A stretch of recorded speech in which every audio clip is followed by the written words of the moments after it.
Esta mañana nos acompaña Jorge de Lama, él es abogado especialista en gestión pública de recursos naturales y minería. Jorge, ¿cómo estás? Buenos días. Bien, Pancho, feliz de estar acá con ustedes otra Bien, vez. bien, bien. Bonito tenerte una vez más por acá. Bien, el tema de minería, justamente me decías algo muy interesante antes de comenzar, ¿no? Minería, todo el mundo habla de minería y a veces se habla sin saber. La gente opina desde una emocional ignorancia y eso es terrible, ¿no? Porque ahí suelen ser cuando se cometen los más grandes atropellos. La minería, somos un país minero, tenemos que reconocerlo. Así es. Somos un país minero. Justamente en la línea de lo que conversábamos con el canciller o ex canciller en la entrevista anterior, tenemos un inmenso potencial porque el Perú es muy rico en minerales que son determinantes, sobre todo para las nuevas tecnologías que van surgiendo. Entonces, no es que estamos próximos a dejar de ser un país minero, somos un país minero, tenemos que tenerlos en la mira. Y la minería ilegal es un serio problema porque está muy asociada con la criminalidad. Y hay una delgada línea entre lo ilegal y lo artesanal y lo informal. Es como una minería un poco nebulosa que confunde a la gente. Por eso es que la gente opina un poco sin conocimiento de causa.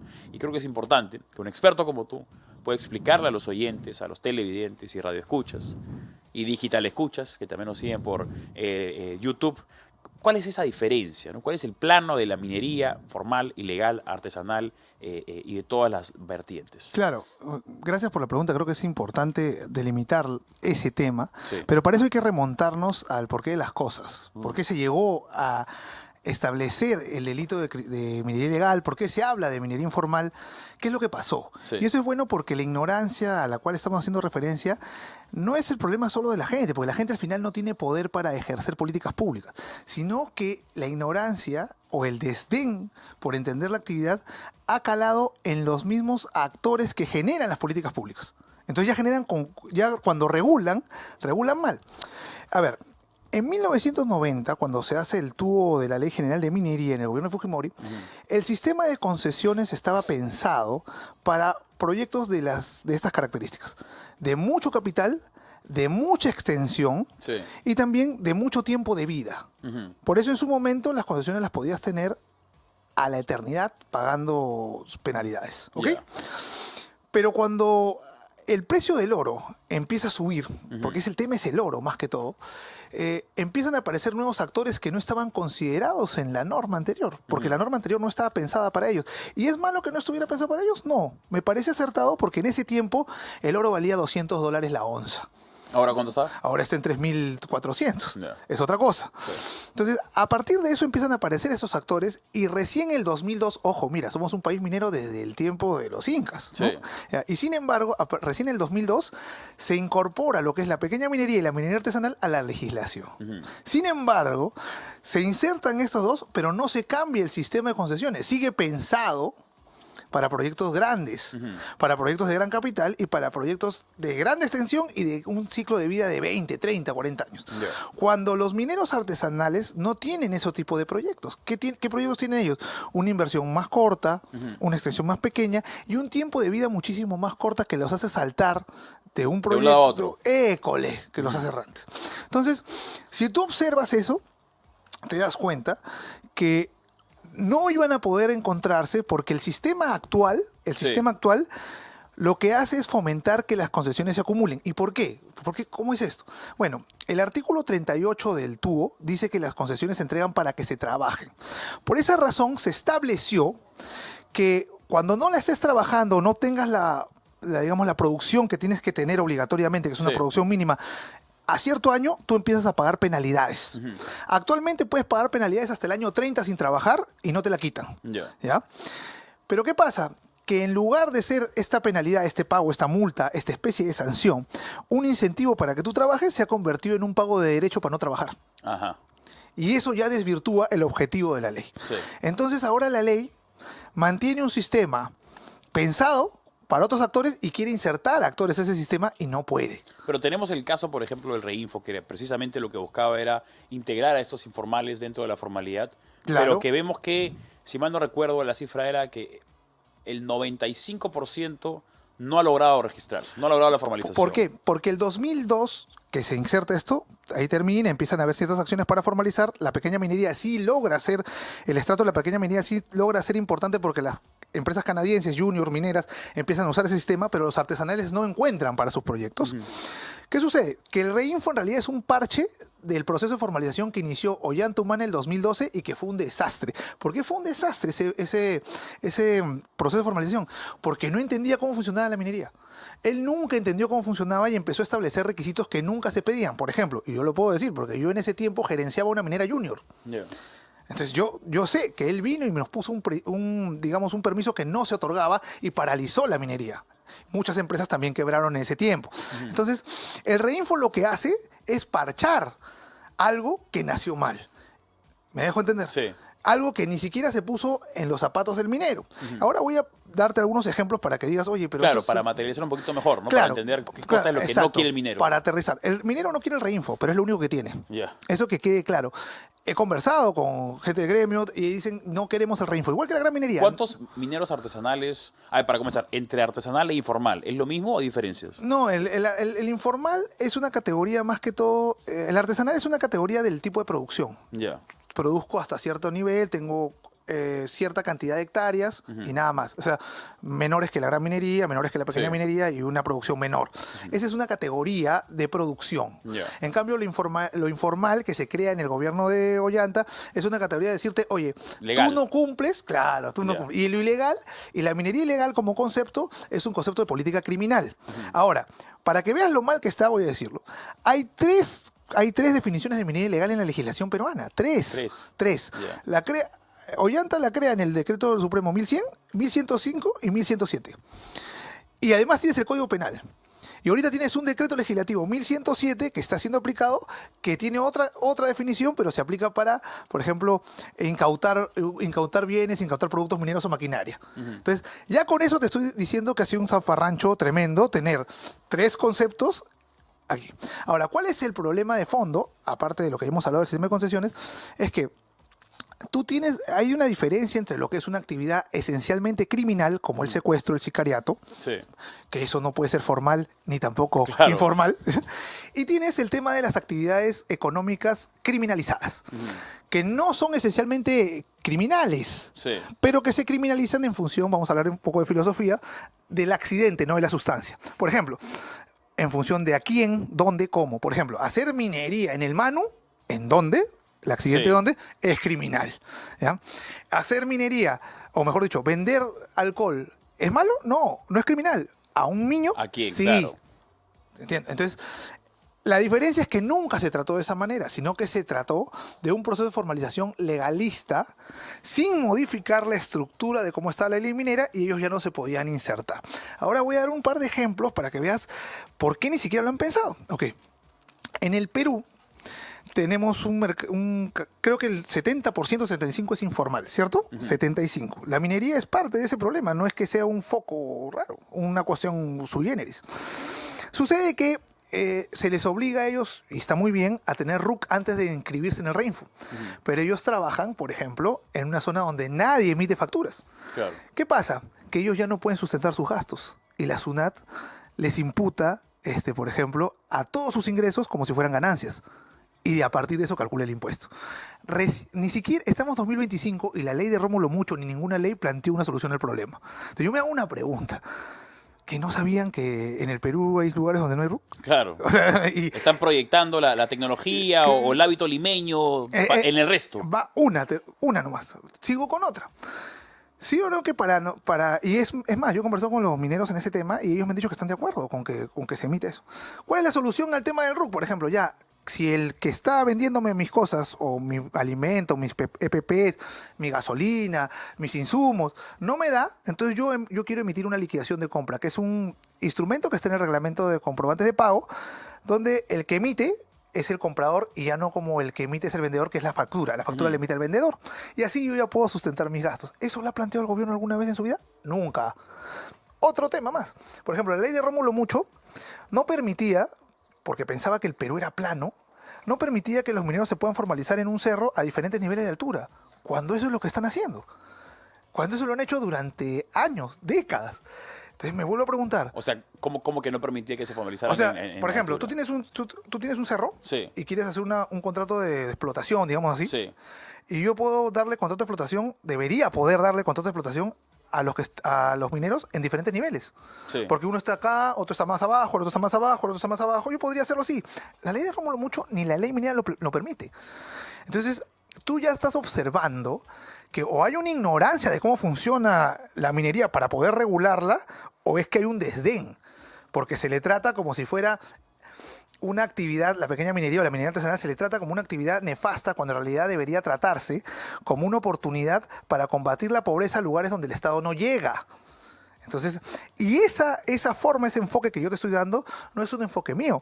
Lo ha planteado el Banco Mundial en estudios, te lo voy a pasar, a BTS se los voy a traer. Lo ha planteado la Universidad de Oxford con el Pacífico en un estudio que hicieron el año pasado. Lo ha planteado inclusive la UNOP, lo ha planteado CEPAL. Es decir, inclusive en el espectro político, si lo queremos Claro, llamar así, la todo- derecha y todos la lo izquierda, plantean. todos lo plantean. ¿Por qué? Porque también tenemos que entender que la minería, el problema de la minería que tenemos no es un problema nacional, es un problema mundial. En el 90 habían 30 millones de personas en el mundo trabajando en ese tipo de minería a pequeña escala. Hoy, el 2025 o el 2024, pongámoslo así, porque es la fecha del Es la estudio, estadística. hay 100 millones. Ya. Entonces, si no nos planteamos una política pública teniendo en cuenta que no van a desaparecer, lo único que vamos a plantear es soluciones legislativas que conflictúen o agraven conflictos en lugar de pacificar. Las normas tienen que pacificar, porque lo que nos interesa no solamente es que tributen y aporten al país, sino que contribuyan al desarrollo de los demás. Te doy otro ejemplo, para que la gente nos entienda. Por ejemplo, tú para tener para tener una actividad minera tienes que tener un oficial de cumplimiento registrado en la SBS, ¿ya? ¿Los mineros van a tener un oficial de cumplimiento en la SBS? Claro, está Ese- pidiendo mucho, pues, ¿no? ¿Y sabes cuánto demora que la SBS te autorice? 2 meses. Mm. O sea que constituyes tu empresa 15 días hábiles y Claro. todavía 2 meses. Hablemos como hablan los grandes empresarios. En el ranking de competitividad mundial eso no es un desastre. Sí, pues. En el index, competitive index, no es un desastre eso, Claro, pues, que en es- 3 meses recién puedas operar. Si no tienes el oficial de cumplimiento, no te abren la cuenta bancaria. ¿Alguna vez se planteó que el Banco de la Nación pudiera abrirles obligatoriamente cuentas bancarias a ellos para además no solamente permitirles que ahí fiscalices, porque tú puedes fiscalizar cuando las cosas son bancarizadas, sino además permitirles el acceso a crédito, porque al ver sus movimientos mensuales van a ver su flujo? Nunca lo planteó la ley. No hay ni una sola ley que lo haya planteado. Entonces yo me pregunto, ¿a qué está jugando el Estado con el tema? ¿A seguir marginalizando, a seguir buscando, digamos, que esto se agrave y al final decir que el reinfo es el problema? Claro que el reinfo es un problema, porque está mal hecho, porque es un parche, un proceso de formalización que no tenía nada que ver. Te cuento otro dato, y bueno que la gente lo sepa. La SUNAT, y hay que agradecer a la superintendente, en 30 de marzo de este año, marzo creo, emitió una resolución que obligaba a que se pagara el adelanto de la detracción, o la detracción se pagara antes de que se movilice la carga minera. La detracción es un pago adelantado del IGB, y el IGB se calcula como en función al valor del bien. Cuando el mineral sale de la bocamina, ahí no se sabe el valor del bien, porque requiere pasar un proceso de pesaje. ¿En dónde? En una balanza certificada, no es cualquier balanza, porque al final estamos comprando. Yo me voy, Sí. Claro, no es la balanza del mercado. Tú me dices, hay 100, y tú diciendo, compadre, Claro, quiero asegurarme que son 100. Claro. Después hay chancado, hay que chancarlo para después hacer muestras de laboratorio y saber cuánto de mineral hay. Todo ese proceso se realiza ¿dónde? En la planta. Y la SUNAT sacó eso y ya Infobae decían, oye, para controlar la minería ilegal. Y digo, un momentito, estás matando el negocio. Hubieron ciertas reuniones con la SUNAT y dieron marcha atrás con muy buen criterio. Pero la pregunta es, ¿por qué están regulando así? ¿Por qué no se interesan en saber cómo funciona? Por ejemplo, otro ejemplo más, permíteme la casuística porque con eso creo que los ilustro. Sí, por supuesto, ¿no? Por ejemplo, es más ¿no? ilustrativo. Tú sacas el mineral de la mina y siempre sale con humedad, porque cuando tú vas sacando a niveles de profundidad hay más humedad. Sí. ¿Ya? Tú la sacas, la colocas en tu camión, llenas tu guía de remisión con tu peso y cuando llega allá, si se pasaron 6 horas, 8 horas de viaje a la planta, Otro peso. es otro peso. La SUNAT no te entiende. Ya. Me estás mintiendo con el peso. Claro. Entonces, nuevamente, y es más, me preocupa que el ministro de Energía y Minas no haya opinado o no haya dicho nada ante lo que hizo la SUNAT en su momento. que dio marcha atrás, todo muy bien, excelente. Nos parece bueno que las autoridades empiecen a conocer a los actores que regulan, porque esa es la idea de la democracia. Tú me tienes que enseñar a mí a regular, ¿no? Y así. Ya, pero el ministro de Energía y Minas no dijo nada. Se le consultó a la superintendente. ¿Usted se ha comunicado con el ministro de Energía y Minas para esto? Ellos han opinado, dicen, bueno, pero no dijo nada. No levantó la voz y dijo, oye, estás matando todo el mercado minero. Claro, porque ese mercado minero que estaba siendo afectado no era el de la gran minería, pues. Bueno, hay otro tema también que es que se cuestiona y literalmente se le atribuye al Congreso estar aprobando leyes que favorecen a la minería ilegal y que beneficia un poco la destrucción del medio ambiente, etcétera. Esa es un poco la retórica común que se escucha en diferentes medios. ¿Qué tan cierto es eso? No, no es cierto. Lo que pasa es que, mira, el reinfo está tan mal hecho que efectivamente sirve de tapadera para que algunos criminales se metan a hacer minería. Pero no podemos confundir a los mineros artesanales y a los mineros informales con esos delincuentes. Ahora, ¿qué pasa? Es culpa del reinfo mismo. Pero yo no lo puedo levantar el reinfo sin darles nada. Porque lo que va a terminar pasando es que apenas yo levanto sin... No formalizar, sin darles un título habilitante para que puedan hacer sus labores. Claro, se convierten en ilegales todos.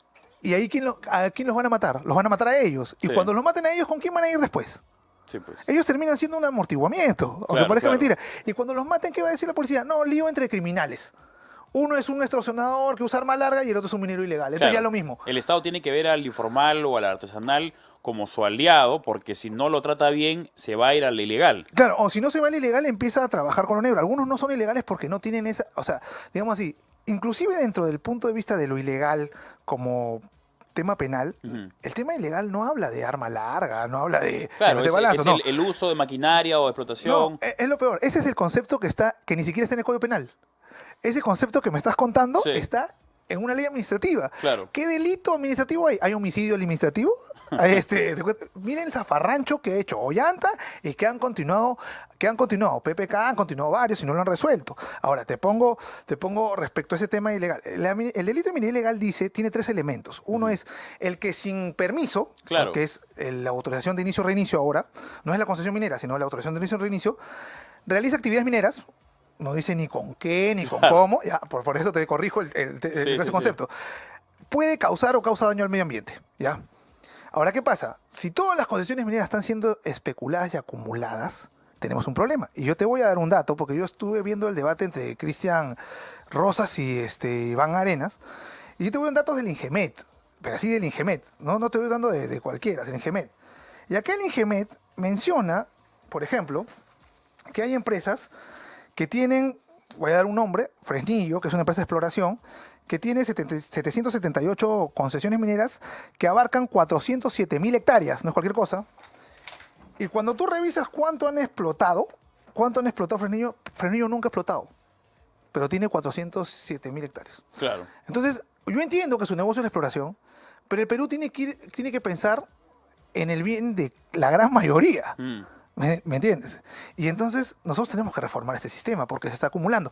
No solo es la acumulación. Acá, en Chile también tienen el mismo problema y 5 empresas de las que tienen más concesiones mineras acá también las tienen en Chile.